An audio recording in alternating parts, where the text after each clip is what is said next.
Well, our next topic is actually going to be one of the craziest things that you've ever heard coming from Ag PhD. We're going to talk about pasture management and some things you would never think about with pasture management. We're going to focus on those today. Well, here's the big deal. Land prices are tremendously high right now, and I realize they're coming down a little bit in some parts of the country, but farmland values really have never been higher. So that makes your pasture land worth that much more too. So there's a little bit less pasture ground than there's been in previous years. We've got to get the most productivity out of it that we can. And it all starts with the soil. Well, what we're getting at here is we want you to think about your pasture just like you would your crop. In other words, have you actually gone out in your pasture and pulled soil samples? If not, we suggest you do it. Have you gone out there and fertilized with more than just nitrogen? Have you ever fertilized with sulfur, with maybe some potassium, with some phosphorus? I mean, there are a lot of things you need to take a look at on your pasture ground to make it better. And then for that matter, let's go another step further. How about tissue analysis? Well, when you take plant tissue analysis, so you're taking the foliage of the plant and you send it in, it will actually tell you what you need to put on for fertilizer for the next year. So if you're taking some even for later in that year, because with pasture, I mean, in some areas of the country, people are going to graze their pastures for 8 months, 9 months. That's a lot of time. If you start taking tissue analysis samples in, let's call it April, you could do something about it and fix your pasture going into August or September. Well, the big thing with the pasture and fertilizer is you can get more grass per acre. So you can have more head of livestock out there per acre. And that means buying less hay from somewhere else to supplement. You can raise that hay yourself on your farm. Okay, let's talk about weed control for just a minute. How good a job are you really doing with weed control? Are you managing it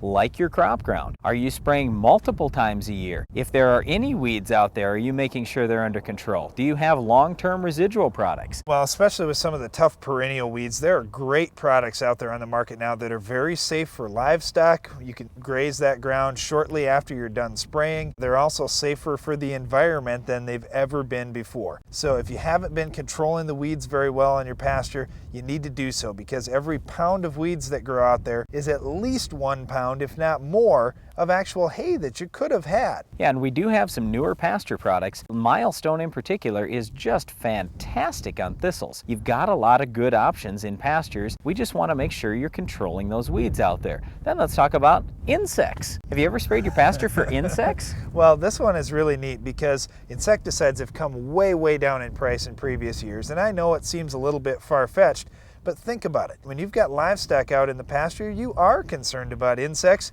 and you can control a lot of them, especially the ornery, annoying, pesky ones that are bothering your livestock and decreasing your gains on your cattle. Why not spray some insecticide out there for $2 or $3 an acre, and you bring the livestock in afterwards after the grazing restrictions, if there are any, are passed, and all of a sudden your cattle can just enjoy things without mosquitoes and flies bothering them as much. How about plant growth regulators? How about, have you ever sprayed fungicide on your pasture?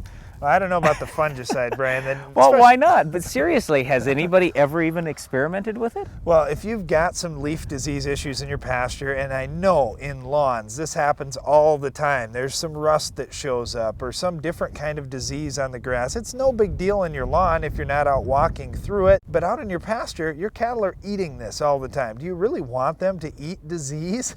Not necessarily. So you do have to look. I don't think it's a real big issue. I'm a little bit more concerned just with the overgrazing that's happened.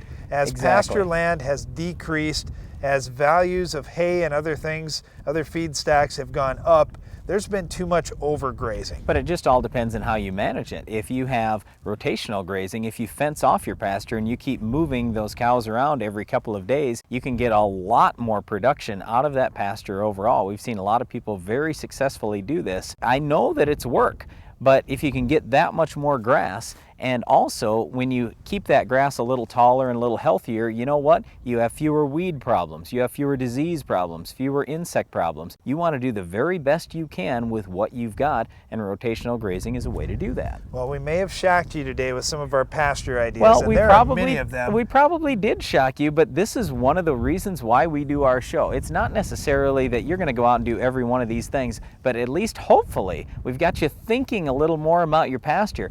And I'll be right up front with you. If you treated that pasture more like your crop ground, I will guarantee you can get a lot more hay off that pasture every year. You can get a lot more grass, a lot more production. Well, and when you have healthier grass, you're going to have healthier livestock out there too. So you're going to have healthier horses, healthier cattle, healthier sheep. All those things improve. You're going to get more nutrition in that plant and more nutrition into your animal, and you're just going to do a better job. Well, we talked about weed control with pastures. We've got one of the toughest weeds in crops coming up next during our Weed of the Week time.